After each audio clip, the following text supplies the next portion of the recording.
On a warm night under a blanket of stars, a group of slaves gathered secretly in the fields of a vast plantation. Among them were Messias's parents, holding their newborn daughter. They lifted her to the heavens and prayed, "Creator, this is our daughter, and we call her Messias." The group rejoiced, celebrating the birth of a child whose spirit shone brightly even in the darkest of times. Messias grew into a spirited young girl, her heart full of dreams beyond the confines of the plantation.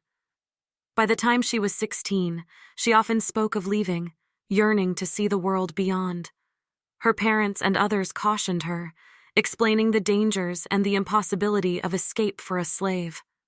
Frustrated, Messias would storm off, determined to find a way to freedom. Each day, Messias toiled in the fields, picking cotton under the scorching sun. Lunchtime was a brief respite with a meager meal of slop, eaten right there among the rows of cotton. After dusk, she moved to the big house, helping the head house slave prepare elaborate meals for the master's family. Once the children were asleep, she bathed and dressed them, snatching leftovers if any remained, or making do with a thin soup before returning to her quarters for a few hours of rest. One night, weary from her endless labor, Messias confided in her parents. "I have a plan to leave," she whispered urgently. Despite their pleading, she was resolute. "I will leave. There is more out there for me." Her rebellious spirit never waned. One day, under a tree, she spoke with Amos, an older slave. He shared whispered tales of the North, where slaves escaped to freedom. His words ignited her resolve. That night, Messias spotted Amos sitting outside, staring at the stars. "Messias," he called, "you can't leave." But she replied firmly, "I'm leaving tonight." Amos's face clouded with fear, remembering those who had been caught and punished severely. But Messias's mind was made up. She returned to her quarters, explaining to her tearful parents that she was heading north to the big water where the land ends. Grabbing a few belongings, she slipped into the night, joining others in the woods, all bound for freedom. The journey was perilous. They traveled by night, crossing rivers and streams and evading search parties.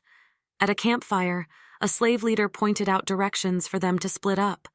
Messias learned she would have to continue alone, reaching the beginning of the Northland where things were slightly safer.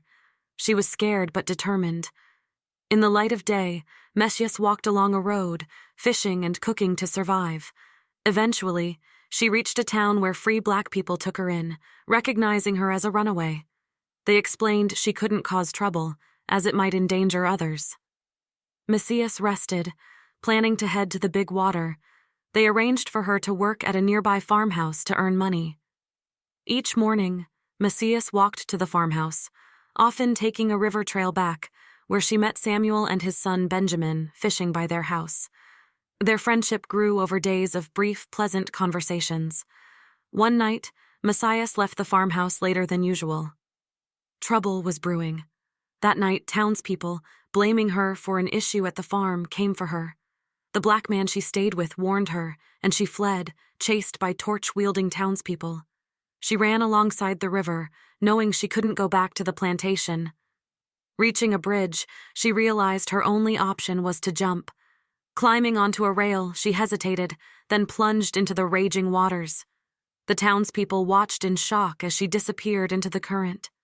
Meanwhile, Benjamin rushed home, telling Samuel what had happened. Samuel, distraught, took his boat upstream, hoping against hope to find her. He reached the bridge, staring at the swirling waters below, fearing the worst, but clinging to the hope that Messias's indomitable spirit might yet see her through.